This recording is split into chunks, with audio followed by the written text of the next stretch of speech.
I'm Ethan, 32, and I can still hear the slow clap echoing through my family's dining room on that Thanksgiving night in Ohio. It wasn't a cheer of celebration, but a cold, deliberate applause, a sound that cut deeper than any words could. They were voting me out, not just from the table, but from their lives.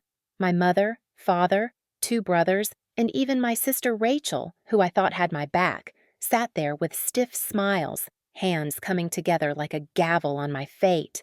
I stood at the head of the table, hands trembling, feeling the weight of their judgment pressing down on me like a physical force. How had it come to this? How had a holiday meant for gratitude turned into my exile? It started earlier that evening, when the air was thick with the scent of roasted turkey and tension. We'd gathered at my parents' old colonial house, the same creaky place where I'd grown up, where every scratch on the wooden floor held a memory. I'd driven 6 hours to be there, hoping to mend some of the cracks that had formed in our family over the years. I'd lost my job a few months back, and yeah, I'd leaned on them more than I should have, borrowing money, crashing at their place when my apartment lease fell through. But I thought family was supposed to be a safety net, not a trap. That night, as we passed the mashed potatoes, my older brother Mark started in on me, his voice dripping with disdain. "So, Ethan, when are you going to get your act together? We can't keep bailing you out." His words landed like a punch, and I saw the others nodding, their eyes avoiding mine. My chest tightened, but I forced a smile, trying to deflect. "I'm working on it, Mark. Got a lead on something next week." But it wasn't enough. My father, always the patriarch, cleared his throat and laid down the law. "We've decided, Ethan, that it's time for tough love. You've got to stand on your own." "We're not helping anymore." The room went silent, the clink of silverware stopping as if on cue. My mother's lips pressed into a thin line, her eyes glassy but unyielding. Rachel, my little sister, looked down at her plate, her fingers fidgeting with her napkin. I waited for someone to protest, to say this was too far, but no one did. That's when Mark suggested the vote, a ridiculous, theatrical way to make their point. "All in favor of cutting Ethan off, raise your hand." One by one, their hands went up, even Rachel's, though hers trembled, and then came the applause, a cruel ritual to seal my banishment. I felt like the ground had dropped out from under me, my vision blurred, not from tears, but from a rage I hadn't known I could feel toward my own blood. I'd come prepared, though. I'd spent weeks digging, uncovering things they thought were buried. In my backpack, tucked under my chair, was a manila folder, my insurance policy. I reached down, my movements slow and deliberate, and slapped it onto the table with a thud that made the cranberry sauce quiver. "Before you all play judge and jury," I said, my voice low but steady, "maybe you should take a look at this." I flipped open the folder, revealing pages of documents, emails, and old bank statements I'd pieced together. Their faces shifted, confusion, then unease. My mother's hand went to her throat, and my father's brow furrowed. Mark's smirk vanished. But it was Rachel's gasp, sharp and horrified, that sliced through the silence. Her eyes locked on the first page, and I knew she'd seen something she couldn't unsee. "What is this, Ethan?" my father demanded, his voice gruff but tinged with something like fear. I didn't answer right away. I wanted them to squirm, to feel a fraction of the betrayal I'd endured. The folder held secrets, money siphoned from a family trust, favors traded behind closed doors, lies they'd woven to keep up appearances. I'd found out that the tough love wasn't about me at all. It was about protecting their own skeletons. But as I stood there, watching their expressions crumble, a part of me wondered if I'd gone too far. Had I just burned the last bridge I had left? And more importantly, did I even care? Before I could decide, Rachel pushed her chair back, her face pale as a ghost, and bolted from the room. Her footsteps echoed down the hall, and I knew whatever came next, there was no going back. I've always been the one to step up, the one to fix things when they shattered. Growing up in a family that seemed to lurch from one crisis to the next, I learned early on that if I didn't do something, no one would. My sister Rachel's dental work was the first big hit, $12,000 for braces and surgeries after a car accident left her jaw a mess. I was 23, barely scraping by with 2 jobs, but I emptied my savings for her. Then came my parents' debts, $20,000 worth of credit card bills, and late mortgage payments they couldn't handle after Dad lost his job. Over a decade, I've poured $85,000 into keeping my family afloat. Money I didn't have, money I borrowed, money I went without to give. And for what? That question has haunted me for years, clawing at the back of my mind every time I check my dwindling bank account or pass on a dream because I can't afford it. I remember the first time I realized I was the family's unofficial bank. It was right after Rachel's accident, and I was sitting in the hospital waiting room, the antiseptic smell burning my nose while Mom cried into my shoulder. Dad just stared at the floor, hands trembling. The doctor came out, explained the surgeries she'd need, and handed us a bill that might as well have been written in a foreign language for how impossible it looked. Mom looked at me, not Dad, not anyone else, and said, "What are we going to do?" Her voice broke on the last word, and I felt this weight settle on me, heavier than anything I'd ever carried. I didn't have an answer, but I knew I had to find one. That night, I sold my beat-up car to a coworker for half its worth and took out a loan for the rest. I told myself it was what family does, but as I signed the paperwork, a quiet resentment started to simmer, even as I buried it under the need to be the hero. Years passed, and the pattern didn't change. Mom and Dad never recovered financially after Dad's layoff. Every few months, there'd be a desperate phone call, another bill, another emergency. I paid off their credit cards, covered late fees, even helped with groceries when things got dire. Each time I told myself it would be the last, that they'd get back on their feet. But they never did. And Rachel? She thanked me for the dental work, sure, but she never offered to pay me back, not even a dime, even after she got a decent job. I watched her buy a new car while I took the bus, saw her post pictures of vacations on social media while I worked overtime to cover my own rent. I didn't say anything, though. How could I? I loved them. I still do. But love started to feel like a transaction, and I was always the one paying the price. I think the hardest part was watching my own life slip through my fingers. I wanted to go back to school, maybe get a degree that could pull me out of the dead-end jobs I was stuck in. I dreamed of traveling, even just once, to see something beyond the gray skyline of my hometown. But every time I saved a little, another crisis hit. My emergency fund became their emergency fund. My future became their present. I'd lie awake at night, staring at the ceiling, wondering if I'd ever get to live for myself. The guilt was crushing. If I said no, what would happen to them? But the anger was just as heavy. Why was it always on me? Why didn't anyone else step up? There were moments I almost broke. Once, after sending Mom another check to cover their electricity bill, I sat at my tiny kitchen table, a single light bulb flickering above me because I couldn't afford to replace it. I cried for the first time in years, hot tears dripping onto a cold cup of coffee. I wanted to call them, to scream that I couldn't do it anymore, that I was drowning under their weight. But I didn't. I wiped my face, went to bed, and got up for work the next day. I kept going, because that's what I'd always done. But something shifted in me that night, a crack in the foundation of who I thought I was. And then, last month, Rachel called. Her voice was tight, the kind of tone I'd heard 100 times before. She needed help again, something big, something urgent. My stomach dropped as she started to explain, and I felt that familiar mix of dread and obligation rise up. But this time I hesitated. For the first time in years, I wondered if I could say no. Could I finally put myself first, even if it meant letting her down? I gripped the phone tighter, my heart pounding, unsure of what would come out of my mouth next. I stared at the screenshot on my phone, Rachel's words burning into my mind like a brand. Spineless cash cow. My sister, the one I'd spent years supporting through every crisis, had reduced me to that. My thumb hovered over the delete button, but I couldn't erase the truth I'd captured. My chest tightened as I sat on the edge of my couch, the quiet of my apartment amplifying the storm in my head. How long had she felt this way? Had every thank you, every tearful hug been a lie? I'd always been the fixer in our family.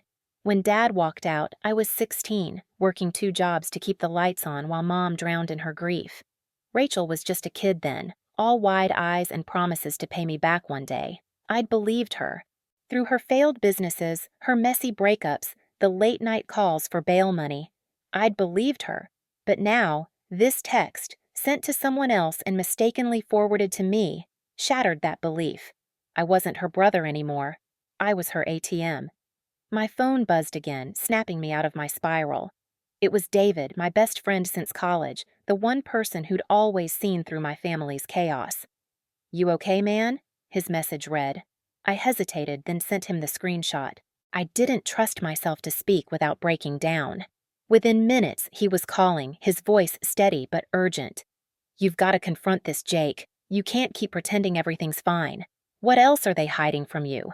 His words hit like a punch. Hiding.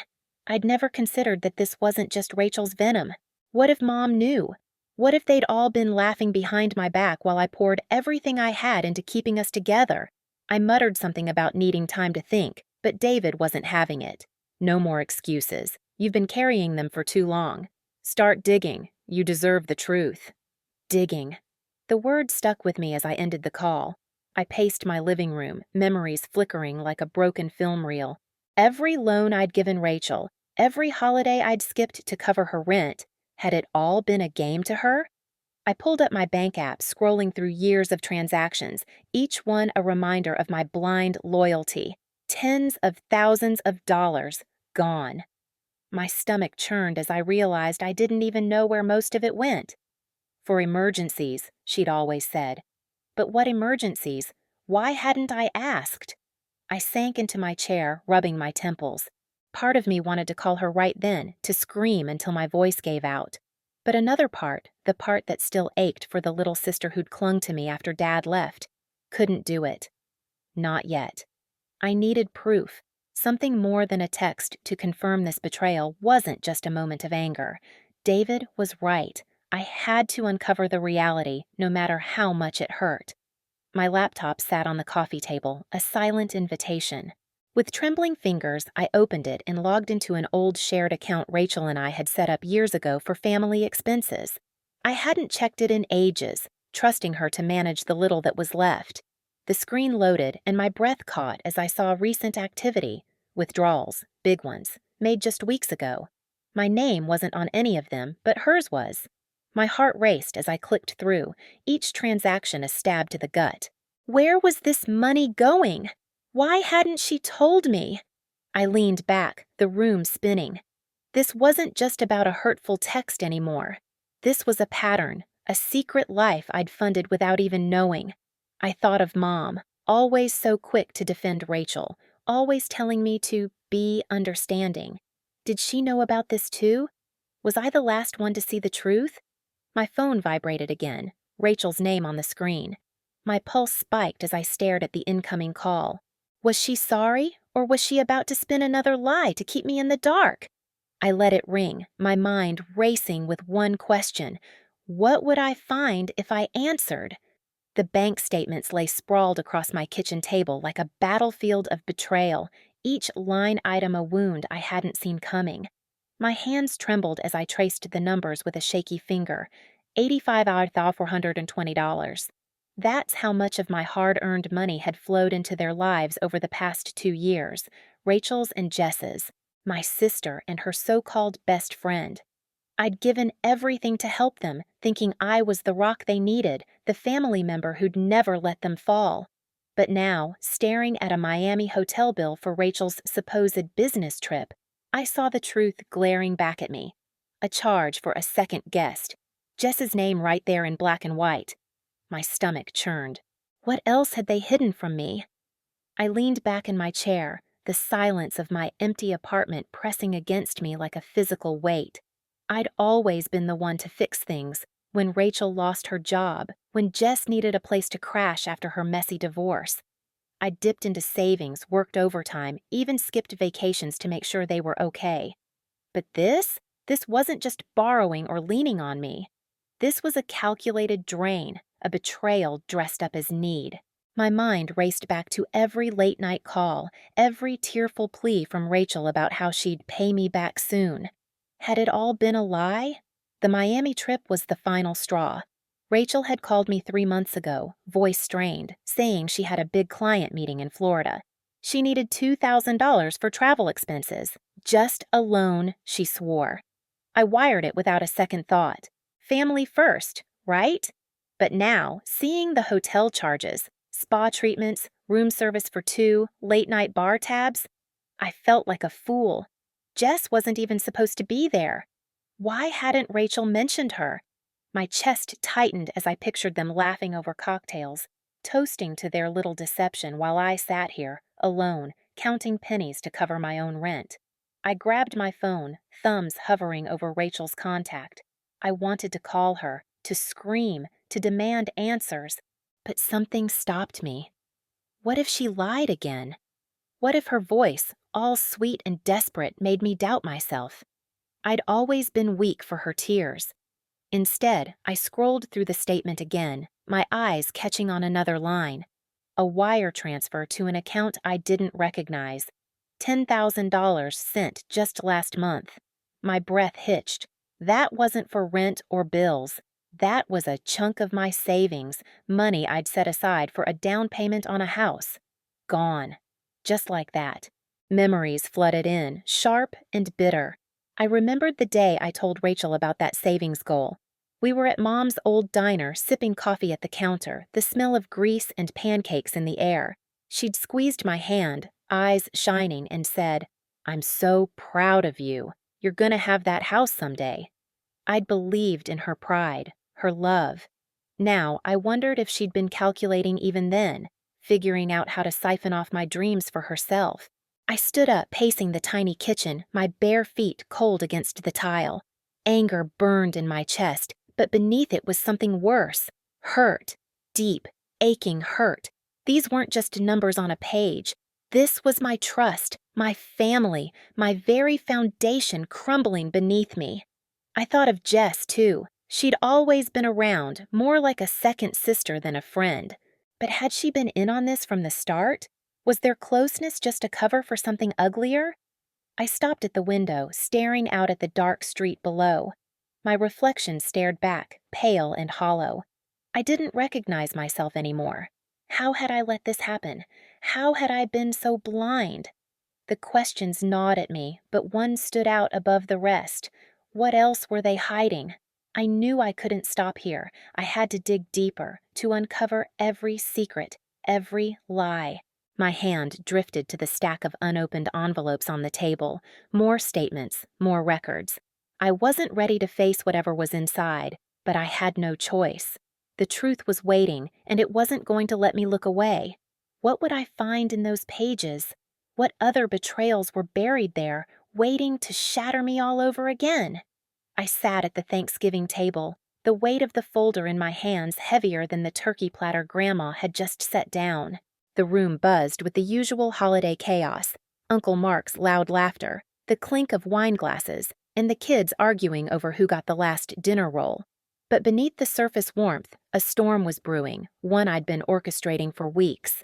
My heart thudded as I glanced at Rachel, my sister-in-law, chatting with Greg, my brother, across the table. Their smiles looked genuine, but I knew better.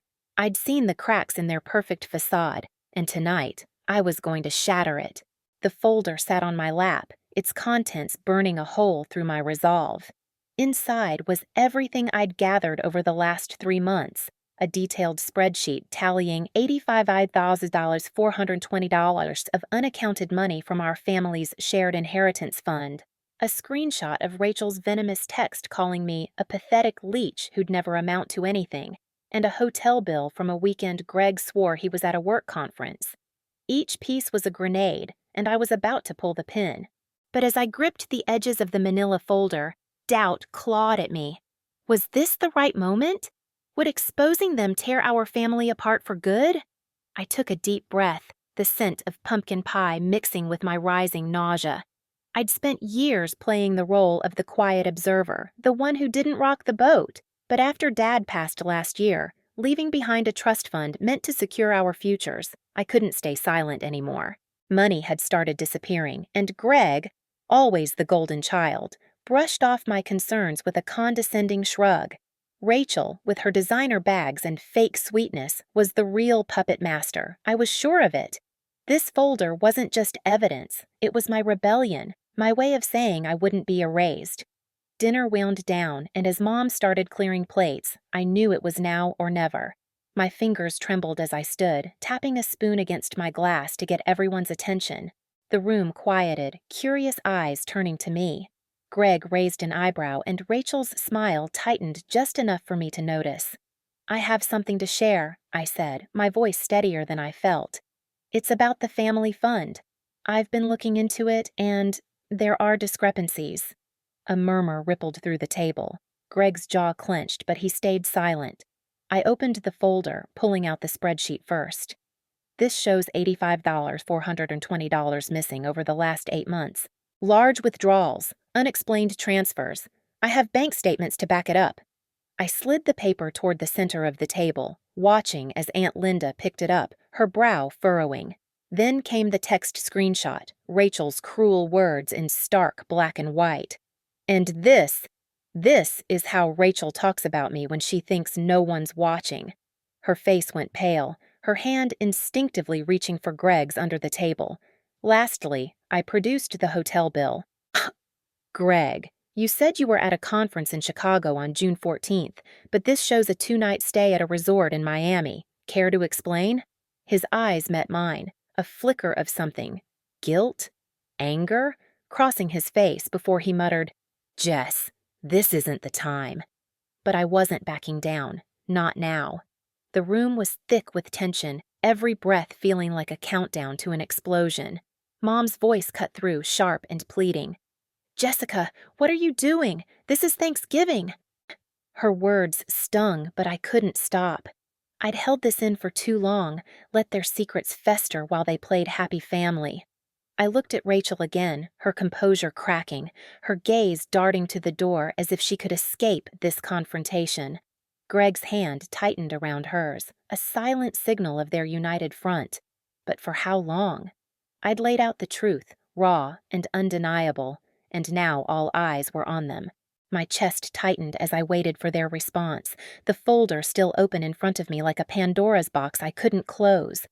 Would they deny everything, spin some elaborate lie to save face? Or had I finally pushed them to a breaking point where the truth would spill out, ugly and irreparable? I didn't know, but as the silence stretched on, one thing was clear. There was no going back. And then Rachel stood, her chair scraping against the floor, her voice low and trembling as she said, "You have no idea what you've just done." Walking away from Rachel, my heart pounded with a mix of liberation and raw, searing pain.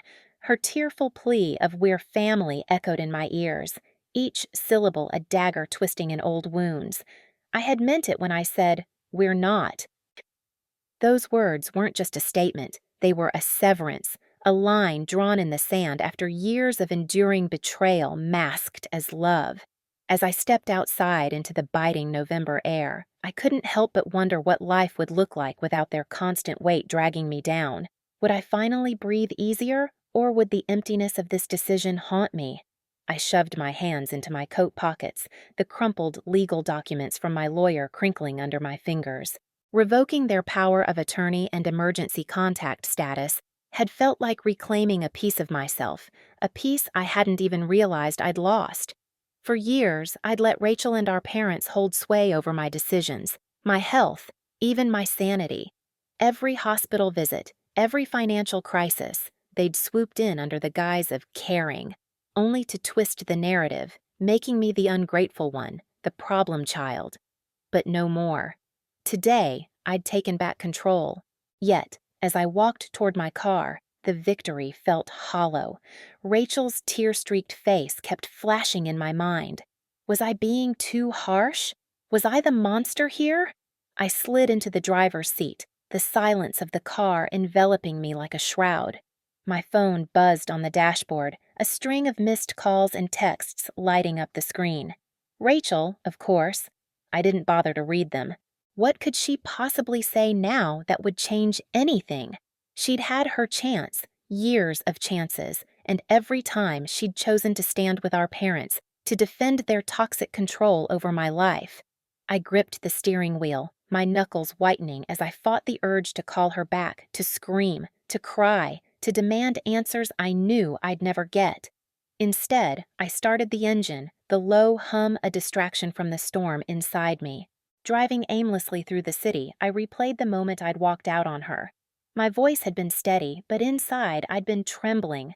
Saying we're not family wasn't just about rejecting her. It was about rejecting the entire warped foundation we'd been raised on. The lies, the manipulation, the endless guilt trips. I was done carrying that baggage. But cutting ties isn't as clean as it sounds. It's not just a snip of scissors. It's a slow, brutal tear, and I could still feel the threads of our history pulling at me, begging me to turn back. What if I was wrong? What if, years from now, I looked back and regretted this day? I pulled into a diner parking lot, the neon sign flickering in the dusk. My stomach churned, not from hunger, but from the weight of what I'd done. I sat there, staring through the windshield at the blurry shapes of strangers inside, laughing over coffee. They looked so normal, so unburdened. Did they have families they could rely on? Or were they too hiding invisible scars? I wondered if I'd ever feel that lightness again, the kind of ease that comes from knowing you have people who truly have your back. Right now, all I had was myself, and even that felt uncertain. Getting out of the car, I decided I needed a moment to think, to let the dust of this emotional earthquake settle. The diner smelled of grease and nostalgia as I slid into a booth, ordering a coffee I probably wouldn't drink. My mind kept circling back to Rachel's face, to the way her voice had cracked when she'd begged me to reconsider. Part of me wanted to believe she meant it, that she really saw me as family worth fighting for. But I'd fallen for that hope too many times before, only to be burned. Could I trust my own judgment now, or was I just running from something I didn't fully understand? As the waitress set the steaming mug in front of me, my phone buzzed again, this time with a voicemail notification. Rachel's name glared up at me, daring me to listen. I hesitated, my finger hovering over the screen. Whatever she had to say, it could unravel everything I'd just built. The fragile wall of resolve keeping me from turning back. Should I listen, or should I delete it and keep moving forward no matter how much it hurt? I thought moving to a new city would be my clean slate, a way to scrub the grime of family drama from my skin. The incessant calls, the guilt-laced texts from Mom, Greg's angry voicemails, and Rachel's half-hearted apology. All of it had pushed me to the edge. So, I blocked their numbers, packed my life into a few boxes, and took a job halfway across the country. A fresh start, I told myself. But as I unpacked in a tiny apartment with peeling wallpaper and a view of a gray alley, I couldn't shake the feeling that I hadn't escaped at all. Their voices still echoed in my head, louder than the hum of the city outside my window. The first few weeks were a strange kind of quiet. My phone no longer buzzed with notifications, and I reveled in the silence. I threw myself into my new job at a small marketing firm, grateful for the distraction of spreadsheets and client meetings. I made small talk with coworkers, even joined them for coffee once or twice, but I kept everyone at arm's length. Trust felt like a luxury I couldn't afford anymore, not after everything my family had put me through. Still, I couldn't help but check my blocked messages late at night, my thumb hovering over the screen, tempted to unblock just to see if they'd given up. They hadn't. Mom's last text before I cut her off replayed in my mind. "You're tearing this family apart. How can you just walk away?" I'd walked away, hadn't I? So why did I still feel tethered? Then came the storm of reactions I hadn't anticipated. One evening, after a long day at work, I found a handwritten letter slipped under my door. The handwriting was unmistakable, Mom's tight, precise cursive. My heart thudded as I picked it up, the paper trembling in my hands. I should have thrown it out unopened, but curiosity, or maybe guilt, got the better of me. Her words were a gut punch. She wrote about how she couldn't sleep, how she cried every day thinking about the wall I'd built between us. She begged me to come home, to fix this, as if I were the one who'd broken everything. I sat on my couch, staring at the letter, feeling the weight of her words settle into my chest. How dare she make me the villain when they were the ones who'd pushed me out? But it wasn't just Mom. A few days later, I got an email from an unfamiliar address. It was Greg. He must have created a new account to get around the block. His message was a rant, full of venom and accusations. He called me selfish, said I'd abandoned them when they needed me most. Needed me for what? To keep playing the peacemaker while they tore each other, and me, apart? I deleted the email, but his words lingered, clawing at the edges of my resolve. I wanted to scream into the void, to tell him he had no right to demand anything from me after years of taking without giving. But I didn't. I just sat there, staring at my laptop, feeling the anger simmer into something heavier, something like grief. Rachel's attempt to reach me was the hardest to ignore.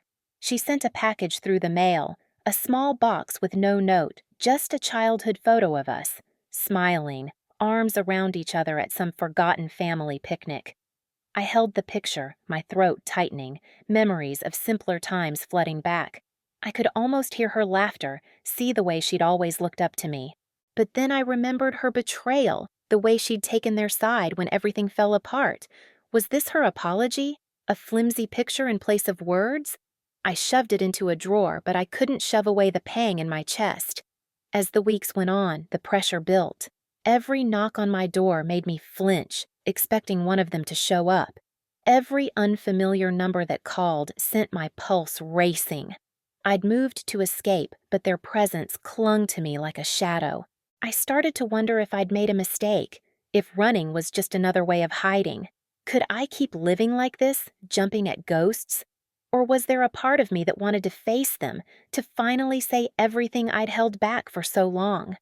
That thought scared me most of all because deep down, I wasn't sure if I was ready for the storm that would follow if I did. The quiet of my new apartment was a balm I hadn't known I needed. After years of chaos, of voices raised and doors slammed, the silence felt almost holy. I'd moved into this little one-bedroom place just a month ago, a modest space with plain white walls and a view of a scruffy park across the street. It wasn't much, but it was mine. Every evening, I'd sit on my second-hand couch, a chipped blue mug in my hands with the name Ethan scrawled across it, a gift from my brother David during a rare moment of sibling warmth. That mug wasn't just for coffee. It was a quiet declaration of a life I was finally building on my own terms. The first few weeks were strange. I'd wake up startled, expecting the familiar tension that had defined my family home for so long. The shouting matches with Mom over my choices, the cold silences from Dad, the way every dinner felt like a battlefield. I'd lived with that weight for years. Leaving wasn't easy.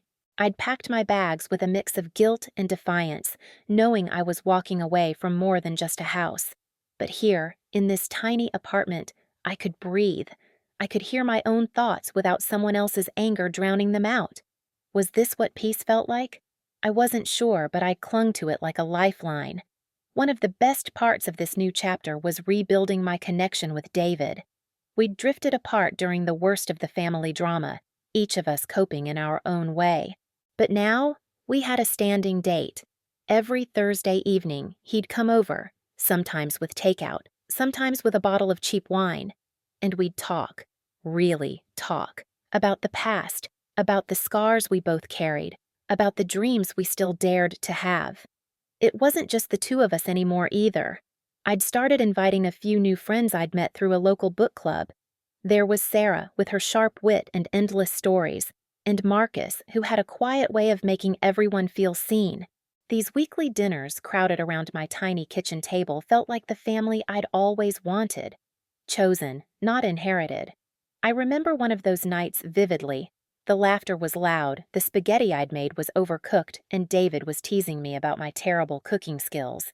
Sarah chimed in, suggesting I stick to ordering pizza next time, and Marcus just smiled, his eyes crinkling at the corners. I sat there, watching them, a warmth spreading in my chest. For the first time in years, I wasn't on edge, waiting for the other shoe to drop. I wasn't bracing for criticism or conflict. I was just present. Holding my Ethan mug, I raised it in a mock toast, and we all laughed again. It was a small moment, but to me, it felt monumental, like I'd finally found my place. But even in that glow, a part of me couldn't fully relax. I'd spent so long in survival mode that peace felt fragile, like a soap bubble waiting to burst. Every time my phone buzzed, I half expected it to be Mom, demanding I come back, or Dad, with his clipped tone, telling me I'd made a mistake. I hadn't spoken to them since I left. I'd sent a short text saying I needed space, and their silence in reply felt both like a relief and a wound. Did they even care that I was gone? Or were they glad to be rid of the disappointment I'd become in their eyes? Those questions gnawed at me, especially late at night when the apartment's quiet turned heavy. There were practical worries, too. My job at the local hardware store paid the bills, but just barely. I'd started picking up extra shifts, but the long hours left me drained. I wanted more, maybe a degree, maybe a career I could be proud of, but the path felt so daunting. Could I really start over at this age? And what if I stumbled, if this fragile new life I'd built came crashing down? I tried to push those thoughts aside, focusing on the little victories: a successful dinner, a kind word from Marcus, a joke from David that made me laugh until my sides hurt. Still, as I washed the dishes that night after everyone left, the sink gurgling softly, I couldn't shake a sudden creeping unease. My phone sat on the counter, screen dark, but I kept glancing at it. Something felt off, a niggling sense in the back of my mind. Had I missed a message? Was someone trying to reach me? I dried my hands, my heart picking up speed for no reason I could name, and reached for the phone. The screen lit up, and there it was. A name I hadn't seen in weeks, a name that made my stomach drop. How could one missed call undo everything I'd fought so hard to build? Freedom was a strange thing. Bittersweet, like the first breath of air after being underwater too long. I had fought so hard for it, walked away from the chaos of my family's unrelenting drama, their suffocating expectations, and the constant tug-of-war over my life. I had cut ties, moved cities, and started over. But freedom didn't come free. It cost me the one connection that had always felt pure, the one person who made my heart feel whole. My niece, Mia. She was 6 years old, with wide, curious eyes and a laugh that could melt the hardest day. I hadn't seen her in nearly a year, and the ache of her absence was a quiet, persistent hum in my chest. I thought I could outrun it, that the distance would dull the pain, but that day at the park, it hit me like a tidal wave. I was sitting on a bench, nursing a coffee, trying to soak in the normalcy of strangers living their lives. Joggers, dog walkers, kids shrieking on the playground. Then I saw them. A man, probably in his 30s, with a little girl perched on his shoulders. She was giggling, her tiny hands gripping his hair like reins, and he was pretending to stumble, making her laugh even harder. It was such a small, ordinary moment, but it carved a hollow space inside me. That could have been me with Mia. I could have been the uncle who hoisted her up, who made her feel like she was on top of the world. Instead, I was just a man on a bench, watching someone else live the life I'd walked away from. I couldn't look away, even though every second stung. The man swung her down, and she threw her arms around his neck, babbling about something I couldn't hear. My throat tightened, and I felt the familiar burn behind my eyes. Mia used to hug me like that, fierce and unself-conscious, like I was her safe place. I'd give anything to feel that again, to hear her call me uncle in that lispy, excited way she had. But I'd made my choice. I'd chosen peace over pain, or at least I thought I had. Sitting there, I wasn't so sure. Was this peace? This gnawing emptiness that followed me everywhere? I pulled my gaze away, staring at the coffee cup in my hands like it held answers. I'd told myself I was doing the right thing. My family was a minefield, my sister's endless crises, my parents' manipulative guilt trips, the way they all seemed to feed off dysfunction. Staying meant drowning in it, losing myself piece by piece. Leaving was survival. But Mia wasn't part of that chaos. She was collateral damage, the innocent price I hadn't anticipated paying. I didn't even say goodbye properly. I just left, thinking I'd figure out a way to stay in her life from afar. Letters, maybe. Phone calls. But my sister, bitter and hurt, had made it clear. If I wasn't in the family, I wasn't in Mia's life either. That was the line she drew, and I didn't know how to cross it. The worst part was the wondering. Was Mia okay? Did she ask about me? Did she even remember the games we played? The stories I made up about brave knights and sneaky dragons? Or had I faded from her world, just a blurry memory of someone who used to be there? I tortured myself with those questions, replaying every moment we'd spent together, the way she'd tug at my sleeve to show me a drawing, or how she'd fall asleep on my lap during movie nights. I wanted to believe she missed me too, but maybe that was just wishful thinking. Maybe she'd moved on, found other people to fill the space I left behind. I took a sip of my coffee, but it tasted bitter now. Cold. The park was still buzzing around me, but I felt detached, like I was watching it all through glass. That man and his niece were gone, probably off to some other adventure, and I was still here, stuck in my head. I couldn't keep doing this, living half a life, torn between the freedom I'd claimed and the love I'd lost. Something had to give. I needed to find a way back to Mia, or at least find out if she was okay. But how? My sister's number hadn't changed, but the thought of calling her made my stomach twist. What if she slammed the door shut again? What if hearing her voice just made everything worse? I stood up, tossing the coffee cup into a nearby bin, my mind racing.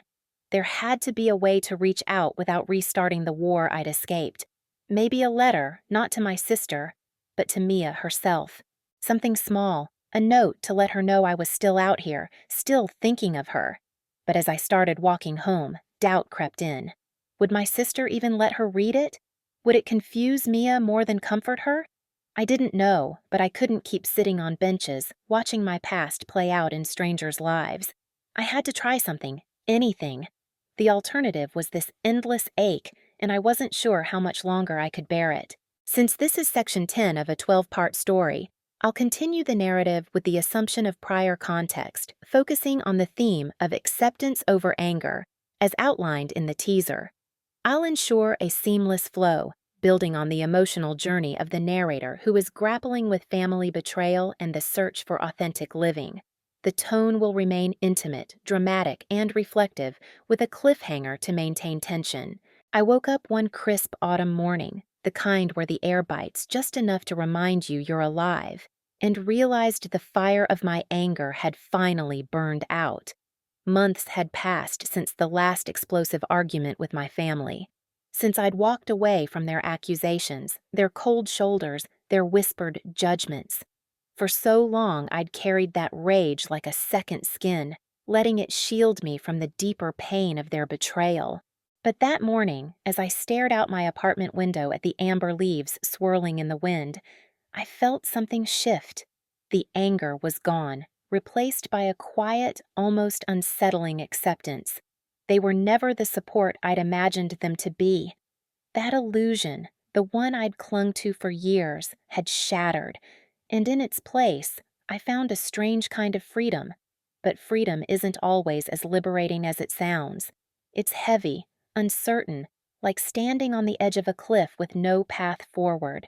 I'd let go of the fantasy of a family who'd rally behind me, who'd see me for who I truly am, but what did that leave me with? I spent hours that day pacing my small living room, the creak of the hardwood floors echoing my restless thoughts. I'd always defined myself through their eyes, through Mom's sharp criticisms, Dad's indifferent silences, my sister's backhanded compliments. Without their framework, who was I? The question gnawed at me, a quiet storm brewing beneath my newfound calm. I decided to test this so-called freedom. That afternoon, I dug through a dusty box in my closet and pulled out an old sketchbook, one I hadn't touched since high school. Back then, drawing had been my escape, my way of processing a world that felt too big, too harsh. But I'd abandoned it after Mom scoffed at my childish doodles, insisting I focus on something practical. Flipping through the faded pencil lines now, I felt a pang of longing, not just for the art, but for the version of myself who'd once believed in it. My fingers trembled as I picked up a pencil, the wood cool against my skin. What if I wasn't any good anymore? What if I'd lost that part of me forever? I pushed the doubts aside and started to sketch, a jagged self-portrait, all raw edges and shadowed eyes. Hours melted away as I poured myself onto the page. It wasn't perfect, far from it, but it was mine. For the first time in months, I felt a flicker of something real, something authentic. But authenticity is a double-edged sword. It demands vulnerability, and I wasn't sure I was ready for that. What did living authentically even mean for someone like me, someone who'd spent a lifetime hiding behind masks to keep the peace? I thought of calling my best friend Lila to talk it through, but my phone stayed untouched on the table. This journey felt too personal, too raw to share just yet. That evening, as I sat with a mug of chamomile tea staring at my sketch, I realized acceptance wasn't just about letting go of anger. It was about rewriting my story on my own terms. My family had shaped so much of my past, their voices still echoing in my insecurities, but I didn't have to let them define my future. The thought was exhilarating, but it came with a quiet dread. What if living authentically meant losing more than I'd already given up? What if it meant standing completely alone? I pushed the sketchbook aside, my heart racing with a mix of hope and fear. Then, as I stood to rinse my mug, my phone buzzed on the counter. The screen lit up with a name I hadn't seen in months, my sister. My breath caught in my throat. After all this time, after I'd finally started to let go, why was she reaching out now? I hovered over the answer button, torn between the past I'd just begun to release and the pull of a connection I wasn't sure I could trust. My thumb trembled, inches from the screen, as I wondered if answering would unravel everything I'd fought to build, or if it might be the key to something I couldn't yet see. I sat on the edge of my small balcony, the city lights flickering below like a sea of distant stars, and let the cool night air wash over me. It had been months since I last spoke to any of them. My family, the people who were supposed to be my foundation, my safe harbor. Instead, they had turned into a storm I couldn't weather anymore. Their decision to push me out, to vote on my exile as if I were some outsider, still stung like a fresh wound, even now. But tonight, as I sipped my tea in the quiet of my new life, I realized something. My revenge wasn't in shouting or fighting back. It was in this, the silent, steady act of thriving without them. I'd spent years bending to their expectations, shrinking myself to fit into their narrow vision of who I should be. My older brother Mark, with his smug grin and constant need to control everything, had led the charge. My parents, too worn down by life or too afraid of conflict, just followed along. And my sister, Lila, who I thought would at least understand, turned her back with a quiet nod during that awful family meeting. I could still see their faces, gathered around the dining table that had once held so many holiday meals, as they discussed my failure to contribute to the family business. As if my dreams, my art, my need for something beyond their world of spreadsheets and bottom lines made me a liability. They didn't just vote me out of the business, they voted me out of their lives. But I didn't crumble. I couldn't afford to. I packed up what little I had, rented this tiny apartment with the savings I'd hidden away, and started over. Every canvas I painted, every art show I fought to get into, every late night I spent sketching until my hands ached. It was all a quiet rebellion. I was building something they couldn't touch, something that didn't need their approval. And slowly, it was working. Last week, I sold 3 pieces at a local gallery. Not enough to make me rich, but enough to pay rent for a few months. Enough to prove I could stand on my own. Yet, as I sat there under the dim glow of my string lights, I couldn't ignore the hollow ache in my chest. Thriving without them felt like a victory, sure, but it was incomplete. I missed the sound of my mom's laughter, even if it was rare. I missed the way Lila used to sneak into my room late at night to talk about nothing and everything. I even missed the way Mark would challenge me, push me, even if it often crossed into cruelty. Was this really winning if it meant losing them completely? I had chosen myself over their toxicity, and I knew it was the right choice, but the cost weighed on me heavier than I expected. I set my mug down and pulled my knees to my chest, staring at the tiny potted plant I'd bought to make this balcony feel like home.